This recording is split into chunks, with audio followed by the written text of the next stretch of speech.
6টা দোয়া এবং জিকির আছে, যেই দোয়া জিকিরগুলো কোরআন হাদিসে বর্ণিত সকল দোয়া জিকিরের খোলাসা, সারমর্ম এবং নির্যাস।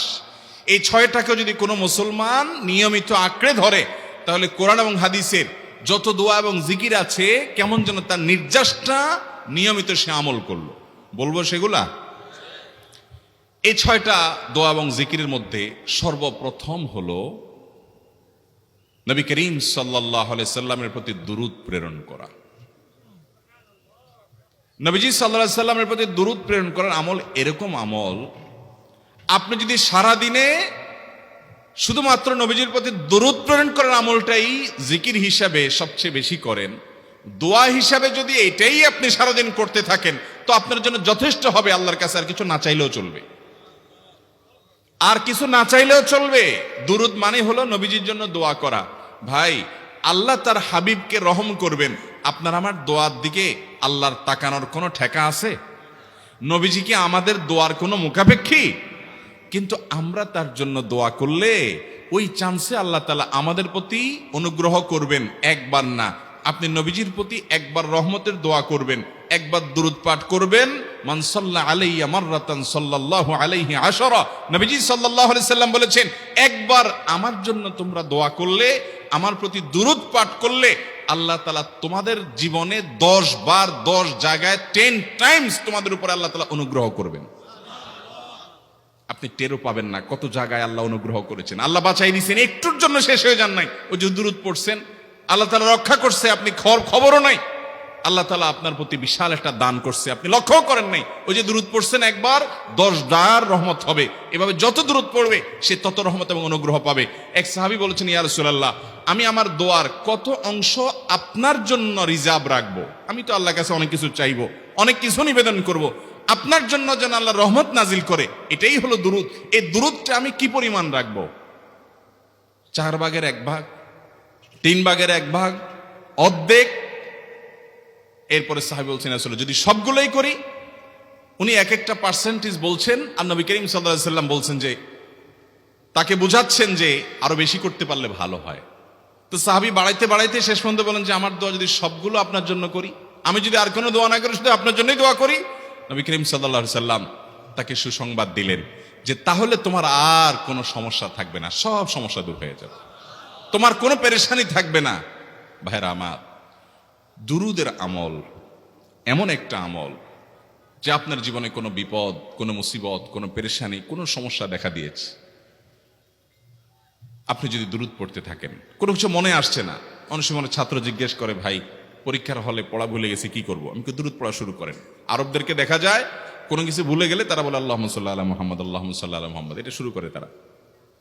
কারণ নবী করিম সাল্লাল্লাহু আলাইহি সাল্লাম এর হাদিস থেকে স্পষ্টভাবে, একটি নয় বহু হাদিস থেকে প্রমাণিত, যে ব্যক্তি দুরূদটা নিয়মিত পাঠ করবে, সালাত আলা নবীটাকে যে ব্যক্তি আঁকড়ে ধরবে, সব সময় তার মুখ থেকে সালাত সালাত সালাম চলতে থাকে, এই ব্যক্তির সকল গুনাহ আল্লাহ মাফ করে দিবেন, সকল পেরেশানি আল্লাহ তাআলা মুক্ত করে দিবেন। ভাইরা আমার, দুরূদের আমলটা এত গুরুত্বপূর্ণ আমল, এটা আমরা করি এখন।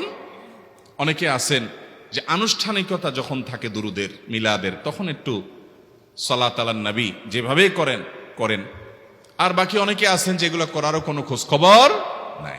দুরূদ বেশি বেশি করে পাঠ করবো তো ইনশাআল্লাহ।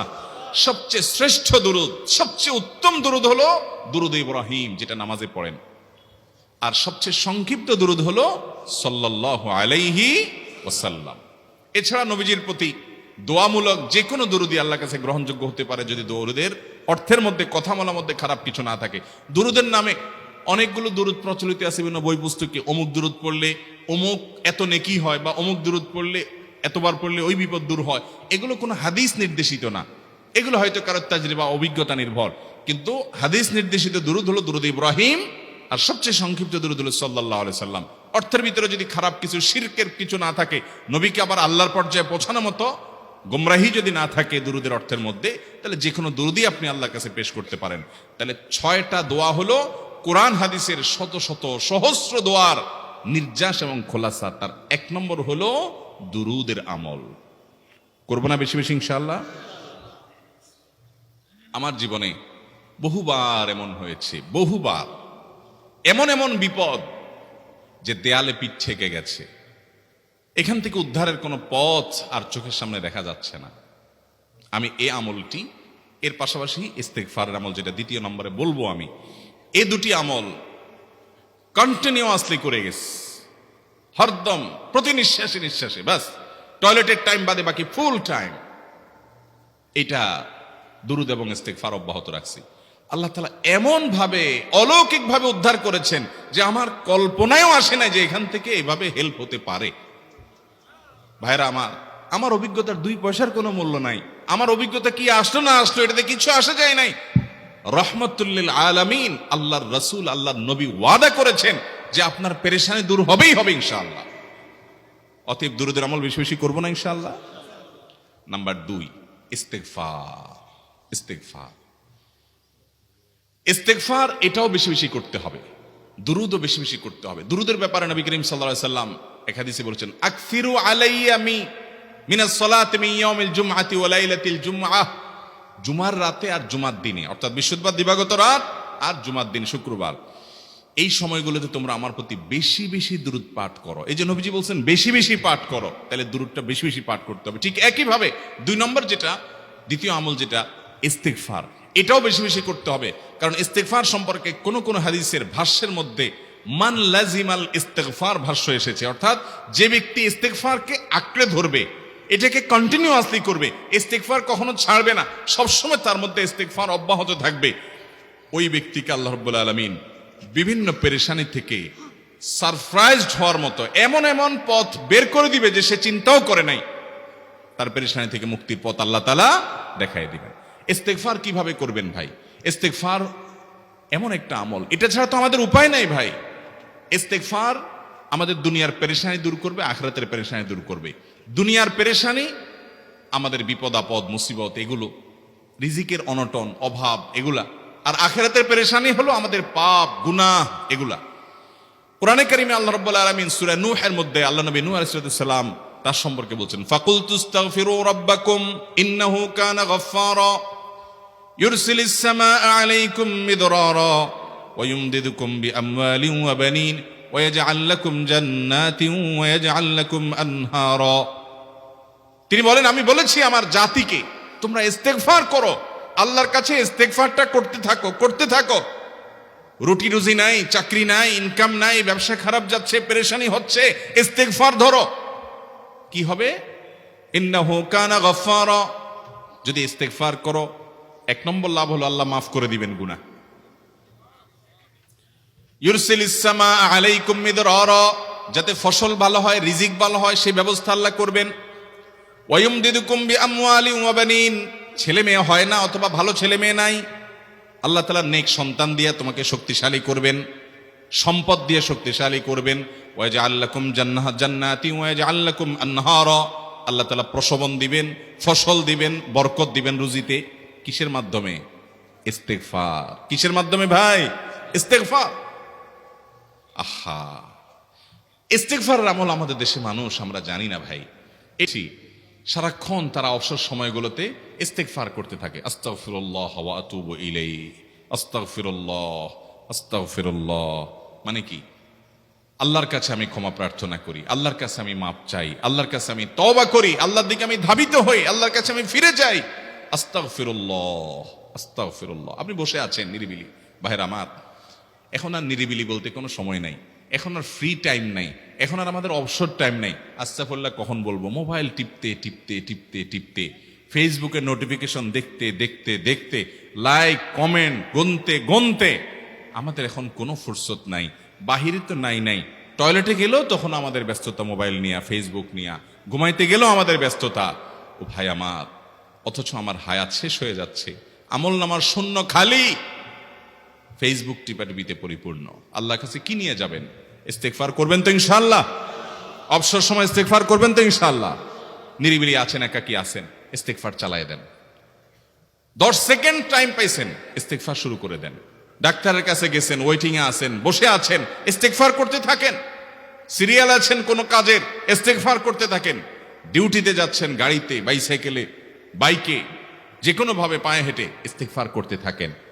যে কোনো অবসরের সময়গুলোকে ইস্তিগফার দিয়ে পরিপূর্ণ করে দেন। ভাইরা আমার, ইস্তিগফার সকল সমস্যার সমাধান। ইস্তিগফারের ভিতরে সবচেয়ে শ্রেষ্ঠ ইস্তিগফার হলো সাইয়্যিদুল ইস্তিগফার। সাইয়্যিদুল ইস্তিগফারটা যদি মুখস্থ না পারেন, অন্তত লিখিত ভার্সনটা পড়েন। সাইয়্যিদুল ইস্তিগফারের যে অর্থ, এটার যে মর্ম, বড় হৃদয়গ্রাহী ভাই, বড় মর্মস্পর্শী। ইমানদার এটার অর্থের দিকে তাকায় যদি পড়ে, তো তার অন্তর না গলে পারে না। আল্লাহুম্মা আনতা রব্বি, হে আল্লাহ আপনি আমার রব, আপনি আমার পালনকর্তা লাগেন। আপনার সাথে আমার এই সম্পর্ক, আমি আপনার গোলাম, আপনি আমার রব, এই সম্পর্কটা আপনার সাথে আছে। আল্লাহুম্মা আনতা রব্বি লা ইলাহা ইল্লা আন্ত, ও আল্লাহ আপনি ছাড়া আমার ইবাদত, আমার গোলামি, আমার দাসত্ব, উপাসনার উপযুক্ত আর কেউ নাই। আল্লাহুম্মা আনতা রব্বি লা ইলাহা ইল্লা আন্ত খালাকতানি, আপনি আমাকে সৃষ্টি করেছেন। ওয়া আনা আবদুক, আল্লাহ আমি আপনার গোলাম। দেখেন কিভাবে আল্লাহর সাথে সম্পর্কটার কথা বলা হচ্ছে মুহাব্বতের সাথে। খালাকতানি ওয়া আনা আবদুক, আল্লাহ আপনি আমাকে সৃষ্টি করেছেন আর আমি আপনার গোলাম। ওয়া আনা আলা আহদিকা ওয়া ওয়া'দিকা মাস্তাতা'তু, আল্লাহ আপনার সাথে যে অঙ্গীকার করেছিলাম, আলাস্তু বিরব্বিকুম, আপনি জিজ্ঞেস করেছেন। আলমে আরওয়াহাতে আমরা বলেছি বালা, হ্যাঁ আপনি আমার রব। আপনাকে রব হিসাবে স্বীকৃতি দিয়ে আপনার গোলামি করার যে অঙ্গীকার আমরা করেছি, কালিমাতুশ শাহাদা যে আমরা পাঠ করেছি, এই যে আপনার সাথে কৃত অঙ্গীকার, রব হিসাবে স্বীকৃতি দেওয়ার পর, গোলাম হিসাবে মেনে নেওয়ার পর, আমি আপনার যে গোলামি করার কথা ছিল, ওয়া আনা আলা আহদিকা ওয়া ওয়া'দিকা মাস্তাতা'তু, যতটুকু পারছি আমি সে ওয়াদার উপরে থাকার চেষ্টা করছি আল্লাহ। ওয়া আনা আলা আহদিকা ওয়া ওয়া'দিকা মাস্তাতা'ত আবুউ লাকা বিনি'মাতিকা আলাই, আল্লাহ আমি স্বীকার করি আপনি আমার প্রতি অনেক নিয়ামত দিয়েছেন, অনেক নিয়ামত দিয়েছেন, এটা আমি স্বীকার করি। ওয়া আবুউ লাকা বিযামবি, আর আমি এও স্বীকার করি যে আল্লাহ অনেক অপরাধ, অনেক পাপ আমার দ্বারা হয়ে গেছে। ফাগফিরলি, অতএব আপনি আমাকে মাফ করে দেন। ফাইন্নাহু লা ইয়াগফিরুয যুনুবা ইল্লা আনতা, কারণ আপনি ছাড়া আর কেউ গুনাহ ক্ষমা করতে পারবে। ভাইরা আমার, অর্থের দিকে লক্ষ্য করে করে, মর্মটা বুঝে বুঝে একটু সাইয়্যিদুল ইস্তিগফার পড়েন। লেখা দেখে দেখে পড়েন, ইউটিউব থেকে দেখে দেখে পড়েন, কিন্তু পড়েন। আল্লাহুম্মা আনতা রাব্বি লা ইলাহা ইল্লা আন্ত খালাকতানি ওয়া আনা আবদুক ওয়া আনা আলা আহদিকা ওয়া ওয়া'দিকা মাস্তাতা'তু আউযু বিকা মিন শাররি আবুউ লাকা বিনি'মাতিকা আলাইয়া ওয়া আবুউ লাকা বিযামবি ফাগফিরলি ফাইন্নাহু লা ইয়াগফিরুয যুনুবা ইল্লা আনতা। এটা হলো বড় ইস্তিগফার। এত বড় ইস্তিগফার পড়তে পারেন না, কোনো পেরেশানি নাই, কোনো অসুবিধা নাই। সবচেয়ে ছোট ইস্তিগফার হলো আস্তাগফিরুল্লাহ আস্তাগফিরুল্লাহ আস্তাগফিরুল্লাহ। আল্লাহ আপনার কাছে ক্ষমা চাই, কত ভুল হয়ে যায়, কত অন্যায় হয়ে যায়। ভাইরা আমার, এটা হলো রিমুভার। ভুল করে কিছু লিখছেন, রিমুভ করে ফেলছেন, শেষ হয়ে গেছে। আপনি ঘন ঘন ইস্তিগফার পড়তে থাকেন, অগণিত ভুল হয়, অগণিত ত্রুটি হয়, বারবার ইস্তিগফার এগুলোকে সবগুলোকে শেষ করে দেয়। ভাইরা আমার, নিরাপত্তা এনে দেয়। আল্লাহ কোরআনে কারিমে বলেছেন যে আপনার রব আপনার কওমের প্রতি আযাব নাজিল করবেন না যদি আপনি থাকেন। আর যদি তারা ইস্তিগফারে রত রাখে, তাহলে গণ আযাব আল্লাহর পক্ষ থেকে আসবে। অতএব ভাইরা আমার, ইস্তিগফার বেশি বেশি করতে হবে। 6টা আমল, 6টা জিকির, দোয়া হলো শত শত হাজার দোয়া এবং জিকিরের সান্নিধ্যাসের। দ্বিতীয়টা হলো ইস্তিগফার। চেষ্টা করবো না ইনশাআল্লাহ ইস্তিগফার করা, চলতে ফিরতে আস্তাগফিরুল্লাহ ওয়া আতুবু ইলাইহি, অথবা শুধু আস্তাগফিরুল্লাহ। আরেকটা ইস্তিগফার হাদিসে বর্ণিত, আস্তাগফিরুল্লাহাল্লাযী লা ইলাহা ইল্লা হুয়াল হাইয়ুল কাইয়্যুম ওয়া আতুবু ইলাইহি ওয়া লা হাওলা ওয়া লা কুওয়াতা ইল্লা বিল্লাহ। এটাও ইস্তিগফার। তাহলে একটা বড় ইস্তিগফার, একটা মিডিয়াম, একটা ছোট, যার যেটা সুবিধা হয় এটা পড়েন। বড়টা হলো সাইয়্যিদুল ইস্তিগফার, সবচেয়ে শ্রেষ্ঠ ইস্তিগফার, যেটা হাদিসে বর্ণিত হয়েছে। সাইয়্যিদুল ইস্তিগফার নবীজি সকাল সন্ধ্যা পাঠ করতেন, বিভিন্ন সময় পাঠ করতেন, রাতে পাঠ করার কথা বলতেন। সাইয়্যিদুল ইস্তিগফার পাঠ করলে আল্লাহ রাব্বুল আলামিন ওই দিনে, ওই রাতে, ওই ব্যক্তি মারা গেলে তার সব গুনাহ খাতা মাফ করে তাকে জান্নাত দিবেন ইনশাআল্লাহ। অতএব ভাইরা আমার, সাইয়্যিদুল ইস্তিগফার সবচেয়ে বড়, আস্তাগফিরুল্লাহাল্লাযী লা ইলাহা ইল্লা হুয়াল হাইয়ুল কাইয়্যুম ওয়া আতুবু ইলাইহি ওয়া লা হাওলা ওয়া লা কুওয়াতা ইল্লা বিল্লাহ। এটা হলো মাঝারি ধরনের। আর সবচেয়ে ছোট ইস্তিগফার হলো আস্তাগফিরুল্লাহ ওয়া আতুবু ইলাইহি। তাহলে 6 আমলের কয়টা গেল? 2টা। প্রথমটা হলো দুরূদ আর দ্বিতীয়টা হলো ইস্তিগফার। নাম্বার 3, এটা আমাদের বেশিরভাগ মানুষ জীবনে হয়তো শুনেনও নাই, অনেকে হয়তো শুনছেন, আমল করা হয় না। খুব সীমিত সংখ্যক আল্লাহর বান্দার আমলের তৌফিক হয়। সেটা হলো ইয়া যাল জালালি ওয়াল ইকরাম। এটা একটা জিকির, আল্লাহ তাআলাকে ডাকা, আহ্বান করা, এটাই জিকির। ইয়া যাল জালালি ওয়াল ইকরাম। নবী করিম সাল্লাল্লাহু আলাইহি সাল্লাম বলেছেন, আলিজু বিয়া যাল জালালি ওয়াল ইকরাম। তোমরা ইয়া যাল জালালি ওয়াল ইকরাম এটাকে আঁকড়ে ধরো, এটাকে নিয়মিত করো, বেশি বেশি করে বলতে থাকো এটাকে সব সময় এটাকে মুদাওয়ামাতের সাথে কন্টিনিউয়াসলি এটা বলতে থাকো, ইয়া যাল জালালি ওয়াল ইকরাম। অনেক উলামায়ে কেরাম, মুহাদ্দিসিন ইকরাম ইয়া যাল জালালি ওয়াল ইকরাম কেন নবীজি এত বেশি বলতে বলেছেন, এটার মাধ্যমে আমাদের লাভটা কি, এর ব্যাখ্যা করতে গিয়ে বলেছেন ইয়া যাল জালাল মানে হলো হে মহান মহান বড়ত্বের অধিকারী, হে জালালের অধিকারী, হে জালাল। ওয়াল ইকরাম হে দানশীল। তাহলে প্রথম বাক্যে আল্লাহর বড়ত্বের কথা স্বীকৃতি দিয়ে প্রশংসা করা হয়, আর দ্বিতীয় বাক্যে হে দানশীল বলে আল্লাহ তাআলার কাছ থেকে চাওয়া হয় যে আপনি যেহেতু দানশীল এবং আপনি যদি মহান, অতএব আপনি আমাকে দান করেন। এটা ডাকলেই, আল্লাহকে এই বলে ডাকলেই চাওয়া হয়ে যায়। এই জন্য বেশি বেশি করে ইয়া যাল জালালি ওয়াল ইকরাম পড়তে হবে। অনেকে হয়তো নতুন শুনেছেন, আজকে থেকে শুরু করে দিবেন ইয়া যাল জালালি, সকাল বিকাল মনে থাকে না তো লিখে লিখে ওয়ালে টাঙ্গায় দেন। বাসা বাড়িতে এমন জায়গায় লিখে রাখেন তাকাইলে নজরে পড়ে, কারণ মোবাইলে আমাদেরকে সবকিছু ভুলায় দেয়, দুনিয়ার ব্যস্ততা সব ভুলায় দেয়। এই জন্য বেশি বেশি ইয়া যাল জালালি ওয়াল ইকরাম পড়বো। 3টা হয়ে গেল। নাম্বার 4 নম্বর যে দোয়া এবং জিকির করতে নবী করিম সাল্লাল্লাহু আলাইহি সাল্লাম সব সময় আমাদেরকে উৎসাহ দিয়েছেন, অনুপ্রেরণা দিয়েছেন। এবং ইবনে সাদি রাহিমাহুল্লাহ তিনি 6টা নির্যাস দোয়া এবং জিকির যে বলেছেন, তার 4 নম্বর হলো লা হাওলা ওয়ালা কুওয়াতা ইল্লা বিল্লাহ। লা হাওলা ওয়ালা কুওয়াতা ইল্লা বিল্লাহ। লা হাওলা ওয়ালা কুওয়াতা ইল্লা বিল্লাহ, এটা হলো সারেন্ডার করা, আল্লাহর কাছে সারেন্ডার করা, আত্মসমর্পণ করা। মানে আল্লাহ ছাড়া কোনো ভালো কাজ করার ক্ষমতা কারণ নাই, করার তৌফিক দেওয়ার ক্ষমতা কারণ নাই, আর পাপ থেকে বাঁচানোরও ক্ষমতা কারণ নাই। এই জন্য আমি কেমন যেন আল্লাহর কাছে সারেন্ডার করছেন, লা হাওলা ওয়ালা কুওয়াতা ইল্লা বিল্লাহ। কোন অবস্থা, কোন সামর্থ্য, এগুলো কারোর কাছে নাই, শুধুমাত্র কার কাছে আছে? আল্লাহর কাছে আছে। এই অর্থ বুঝে আপনি লা হাওলা ওয়ালা কুওয়াতা ইল্লা বিল্লাহ বেশি বেশি পাঠ করবেন। নবী করিম সাল্লাল্লাহু আলাইহি সাল্লাম বলেছেন, তোমাদেরকে কি আমি জান্নাতের একটা ভান্ডারের খবর দিব, যেটা জান্নাতের ভান্ডার, সওয়াব টওয়াব না, সাধারণ অল্প স্বল্প সওয়াব না, পুরো জান্নাতের ভান্ডারের সন্ধান দিয়ে দিব। সাহাবা ইকরাম তো চাইতেনই সেটা।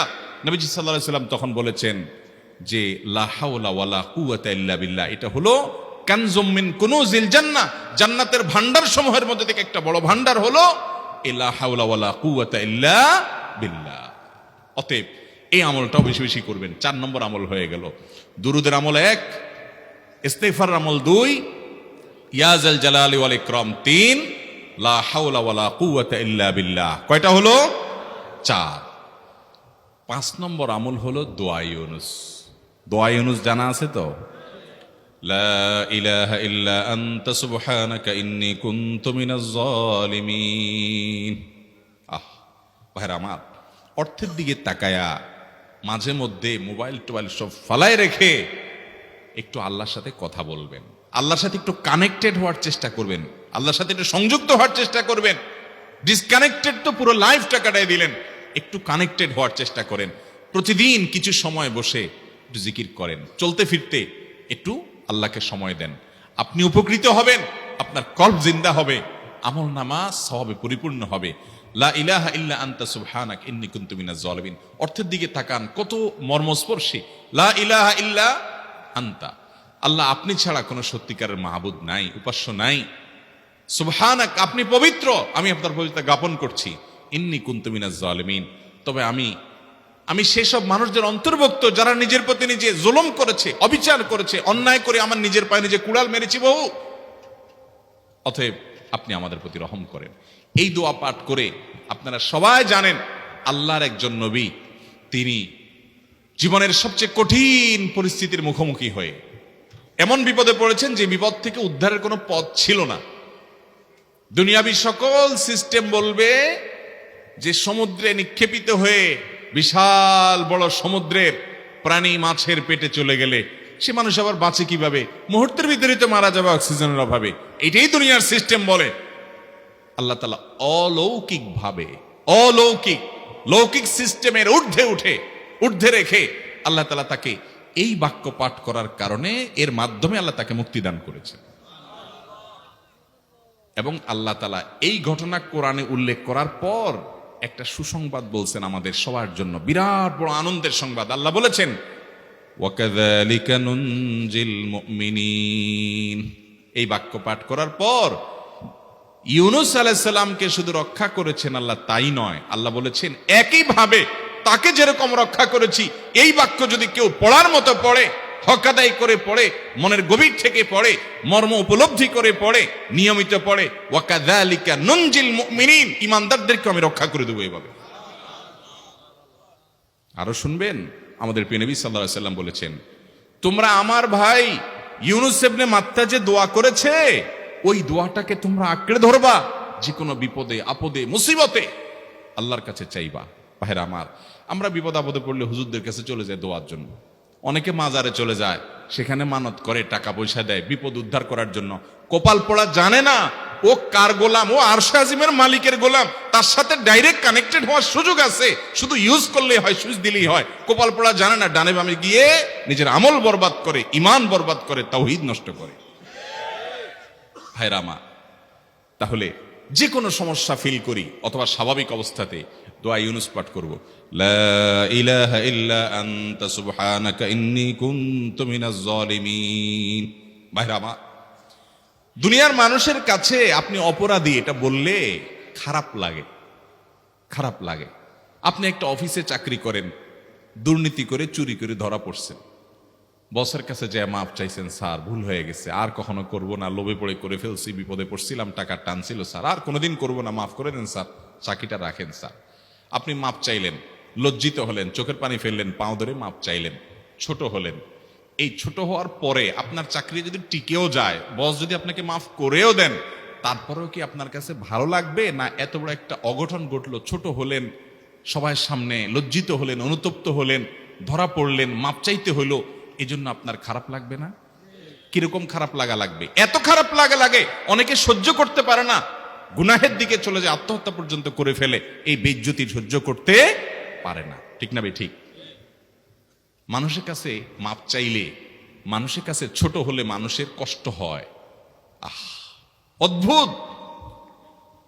আরশে আজিমের মালিকের কাছে সেজদায় পড়ে চোখের পানি ফেলে যদি স্বীকার করেন, ও মালিক, নামাজ পড়ি নাই, বড় জুলুম করেছি, কাবিরা গুনাহ করেছি, ও মালিক, হারাম জিনিস দেখে ফেলেছি, খারাপ জিনিস শুনে ফেলেছি, পাপ করেছি, অপরাধ করেছি মালিক, জাহান্নামের যে বিবরণ হাদিসে আসছে, এটা সহ্য করার ক্ষমতা আমার নাই, আপনি আমাকে মাফ করে দেন।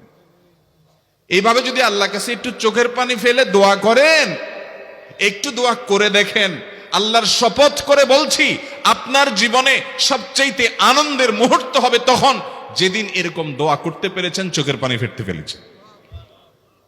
দুনিয়ার মানুষের কাছে ছোট হলে মানুষের মনটা সংকীর্ণ হয়, ছোট হয়, মানুষ অপমান বোধ করে, খারাপ লাগে। মালিকের কাছে যদি কেউ মাপ চায়, চোখের পানি ফেলে, ইস্তেগফার করে, ছোট হয়, তাহলে তার অন্তরে আরো আনন্দ অনুভব হয়। সালহাতু সঙ্গে বুদি দিল খরাশ, আজমোদে এক জামানা খাকে বাস। পাথর হয়ে বহুকাল ছিলে ভাই, কিছু কালের জন্য একটু মাটি হও, আসো, একটু মাটি হয়ে দেখো। পাথর হয়ে তুমি যতটা আনন্দিত হয়েছ, পুলকিত হয়েছ, পরিতৃপ্ত হয়েছ, আরশে আজিমের মালিকের শপথ করে বলছি, আল্লাহর কাছে মাটি হয়ে, ছোট হয়ে, তুচ্ছ হয়ে, অপমানিত হয়ে, ক্ষমা চেয়ে, ইস্তেগফার করে তুমি যখন লা ইলাহা ইল্লা আনতা সুবহানাকা ইন্নী কুনতু মিনাজ জালিমিন, নিজে পাপ করেছো এটা স্বীকার যখন করবে, তখন আল্লাহ তাআলা শুধু মাফ করবেন না, তোমাকে ঈমানের স্বাদ দিবেন, তুমি সাথে সাথে অন্তরে সেটা অনুভব করবা। ভাইরা আমার, আল্লাহর দিকে ধাবিত হব তো ইনশাআল্লাহ? গুনাহের, পাপের, অপরাধের পথ ছেড়ে আসবো তো ইনশাআল্লাহ? লা ইলাহা ইল্লা আনতা সুবহানাকা ইন্নী কুনতু মিনাজ জালিমিন। কোরআন হাদিসের নির্যাসের 5 নম্বর আমল দোয়া ইউনুস। নবীজি সাল্লাল্লাহু আলাইহি সাল্লাম বলেছেন, আমার ভাই ইউনুস আলাইহিস সালাম তিনি আল্লাহর কাছে এটা পড়ে যেরকম বিপদ থেকে রক্ষা পেয়ে গেছেন, তোমরা আমার ভাই ইউনুস আলাইহিস সালামের দোয়াটা বেশি বেশি পড়বা, ওইটাকে তোমরা আঁকড়ে ধরবা, তোমাদেরকে আল্লাহ তাআলা উদ্ধার করবেন। আল্লাহ কোরআনে ওয়াদা করেছেন, ওয়া কাযালিকা নুনজিল মুমিনিন, এভাবে আমি ঈমানদারদেরকে রক্ষা করব। অতএব ভাইরা আমার, বিপদ আপদে ওই মাজারে দৌড় দিবেন না, হুজুরের কাছে দোয়া চান, এটাতে দোষের কিছু নাই, কিন্তু সবকিছুর আগে আপনি নিজে নিজের মালিকের কাছে চান। আমরা অনেকে দোয়া করি না, কেন করি না? আমরা মনে করি যাই রে, আমি এত গুনাহগার মানুষ, আমার দোয়া কবুল হবে, এই জন্য হুজুরের কাছেই শুধু যায়, যে হুজুর যদি কিছু বলে দেয়। আল্লাহর কাছে ডাইরেক্ট চাইলে যে পাওয়া যাবে, এটা অনেক মুসলমান বিশ্বাস করে না, ভালো করে জানে না। ভাইরা আমার, আল্লাহ কোরআনে বলেছেন, উদউনি আস্তাজিব লাকুম, তোমরা আমার কাছে দোয়া করো, আমি কবুল করব, ওয়াদা করেছেন আল্লাহ তাআলা। আমার রব কি ওয়াদার খেলাফ করে? আমাদের রব ওয়াদার খেলাফ করে? ইন্নাহু লা ইউখলিফুল মিআদ, তিনি ওয়াদার খেলাফ করেন না। তিনি বলেছেন তোমরা দোয়া করো, হালাল বক্ষণ থাকে, যদি হালাল উপার্জন যদি থাকে, শরীরে যদি হারাম যদি না থাকে, শর্ত আদায় করে দোয়া যদি করেন, দোয়া করে আবার হুলস্থুল যদি না করেন, তাড়াহুড়ো যদি না করেন, দোয়া করে আল্লাহর কাছে দরখাস্ত জমা দিয়ে দেন, দুরূদ পাঠ করেন, শর্ত আদায় করে দোয়া করেন, আপনি যত অপরাধী হন, যত গুনাহগার হন, যত পাপিষ্ঠ হন, আল্লাহ আপনার দোয়া কবুল করবে। আচ্ছা ভাই, আমরা যত খারাপ হই, আপনি নামাজ পড়েন না, আপনি ফিল্ম দেখেন, আপনি হারাম জিনিস দেখেন, আপনি অনেক খারাপ কাজ করেন, গালিগালাজ করেন, মানুষের হক মারেন, যত খারাপ আপনি হন, আপনি ইবলিসের চেয়ে বেশি খারাপ হতে পারবেন? ইবলিসের চেয়ে বেশি খারাপ হওয়ার সুযোগ আছে? খারাপের বাপ সে, তার মতো খারাপ তো আপনি চাইলেও হতে পারবেন না, ঠিক না ভাই? ঠিক। আচ্ছা, এই ইবলিস আল্লাহর কাছে দোয়া করছে কখন? এমন সময় যখন আল্লাহ তাকে নির্দেশ করছে সিজদা করো, আদমের সম্মানে। সেই নির্দেশ সে লঙ্ঘন করেছে, ডাইরেক্ট আল্লাহর সামনে সরাসরি লঙ্ঘন, সরাসরি বিদ্রোহ। আপনার সামনে আপনার ছেলে, আপনার কর্মচারী, আপনার কাজের লোক ডাইরেক্ট যদি একটা জিনিস বলে পারবো না, কি পরিমাণ মেজাজ আপনার গরম হবে চিন্তা করেন। অথচ আপনিও মানুষ, সেও মানুষ, আর আল্লাহ হলেন সৃষ্টিকর্তা, এ হলো সৃষ্টি। সে যুক্তি দেখায়, খালাকতানি মিন নার ওয়া খালাকতাহু মিন তিন, আমারে আগুন থেকে তৈরি করছেন, তারে মাটি থেকে তৈরি করছেন, আমি কেন তারে সিজদা করব?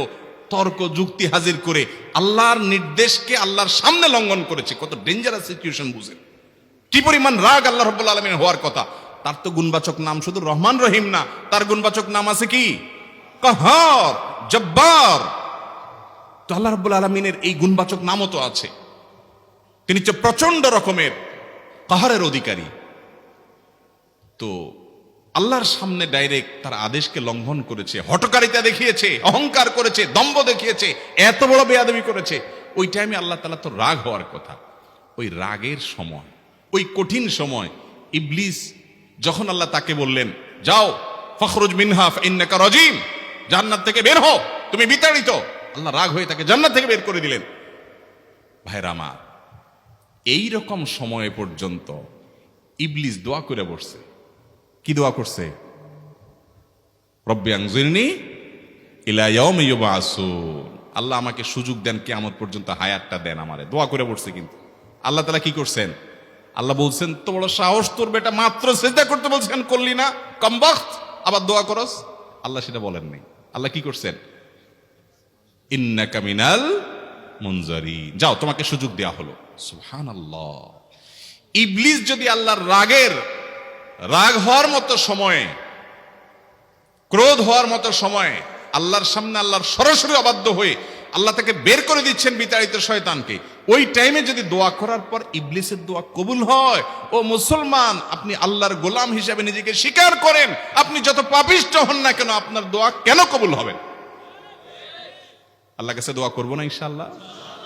ইবলিসই আমাদেরকে বুঝায়, ফুসলায়, তুই কোন মুখে দোয়া করবি আল্লাহর কাছে? তোর নামাজের ঠিক নাই, তোর ইবাদতের ঠিক নাই, এত আকাম কুকাম করস ফেসবুকে, ইউটিউবে, তোর মতো 2 নম্বর একটা মানুষ, কোন মুখে আল্লাহর কাছে দোয়া করবি? থাক, দোয়া করিস না, আমি কেমনে এই মুখ নিয়ে দোয়া করবি? এটা যখন আপনার মনের ভিতরে আসে, তখন বুঝবেন যে মিস্টার ইবলিস অ্যাক্টিভ হয়ে গেছে আপনার শরীরে। কথা কি বুঝাতে পারছি? আল্লাহর কাছে দোয়া করবেন তো ইনশাআল্লাহ। এই 6টা দোয়া জিকিরের 5 নম্বর দোয়া ইউনুস, অর্থ সহকারে বুঝে বুঝে আল্লাহর কাছে চাইবেন এবং দোয়া করবেন। 6 নম্বর হলো সুবহানাল্লাহ, আলহামদুলিল্লাহ, লা ইলাহা ইল্লাল্লাহ, আল্লাহু আকবার। এই বাক্যগুলো দেখবেন ঘুরে ফিরে নবী করিম সাল্লাল্লাহু আলাইহি ওয়াসাল্লাম সারাদিন পড়তেন। 5 ওয়াক্ত নামাজের পরে 33 বার দেখবেন। আবার দেখবেন সকাল সন্ধ্যায় সুবহানাল্লাহি ওয়া বিহামদি 100 বার, সুবহানাল্লাহি ওয়াল হামদুলিল্লাহি আল্লাহু আকবার 100 বার। আবার এগুলো মাঝে মধ্যে 10 বার, রাতের শোয়ার সময় 33, 34 বার। বিভিন্ন সময় দেখবেন ঘুরে ফিরে এই সুবহানাল্লাহ, আলহামদুলিল্লাহ, লা ইলাহা ইল্লাল্লাহ, আল্লাহু আকবার, এগুলো একটা মিজানের পাল্লাকে পরিপূর্ণ করে দেয়। কোনোটা আসমান এবং জমিনের মধ্যবর্তী জায়গায় সওয়াব দিয়ে পরিপূর্ণ করে দেয়। এত বেশি ফজিলতপূর্ণ জিকির। এই জন্য পুরো কোরআন হাদিসের দোয়া এবং জিকিরের নির্যাসের শেষ এবং 6 নম্বর হলো বেশি বেশি করে দিন রাত 24 ঘন্টা যখন সুযোগ পাবেন, যেখানে যেখানে হাদিসে যে সংখ্যা বলা আছে ওটাতে করবেনই, ওর বাইরেও বেশি বেশি করে সুবহানাল্লাহ, আলহামদুলিল্লাহ, লা ইলাহা ইল্লাল্লাহ, আল্লাহু আকবার বেশি বেশি করব না ইনশাআল্লাহ। আবারও বলছি, পুরো কোরআন হাদিসের দোয়া এবং জিকিরের নির্যাস 6টির একটি হলো, এটি ইবনে সাঈদী রাহিমাহুল্লাহর গবেষণা, তার গবেষণার আলোকে তিনি এটা পেশ করেছেন। এটি আবার কোন হাদিস থেকে নির্যাস বের করে দেওয়া হয়েছে সে নয়, এটা একজন মুফাসসিরের গবেষণা। তিনি বলেছেন কোরআন হাদিসে যত দোয়া বলা হয়েছে সবগুলার মর্ম কথা এর মধ্যে চলে আসে। তাছাড়া নবী সাল্লাল্লাহু আলাইহি ওয়াসাল্লাম এবং কোরআনে এগুলাকে বেশি বেশি করতে বলেছেন। আলিজ্জু, আকফিরু, মান লাজিমা, এই শব্দগুলো ব্যবহার করা হয়েছে। এই জন্য এগুলো বেশি বেশি করে করতে হবে। এই যে শেষেরটা নবী সাল্লাল্লাহু আলাইহি ওয়াসাল্লাম সবসময় বিভিন্ন জায়গায় করতেন। আবারও বলছি, নাম্বার 1 দুরুদ, নাম্বার 2 ইস্তিগফার, নাম্বার 3 ইয়া যাল জালালি ওয়াল ইকরাম, নাম্বার 4 লা হাওলা ওয়ালা কুওয়াতা ইল্লা বিল্লাহ, জান্নাতের ভান্ডার এটা, নাম্বার 5 লা ইলাহা ইল্লা আনতা সুবহানাকা ইন্নী কুনতু মিনাজ জালিমিন, বিপদ না আসলেও স্বাভাবিক অবস্থায় পড়বেন। নাম্বার 6 সুবহানাল্লাহি ওয়াল হামদুলিল্লাহি ওয়া লা ইলাহা ইল্লাল্লাহু আল্লাহু আকবার। নিয়মিত করব তো ইনশাআল্লাহ। আল্লাহ আমাকে আপনাকে আমাদের সবাইকে আমল করার তৌফিক দান করুন, সব সময় জিকিরের মধ্যে থাকার তৌফিক দান করুন। জাযাকুমুল্লাহু খায়রা ওয়া আখিরু দাওয়ানা আলহামদুলিল্লাহি রাব্বিল আলামিন।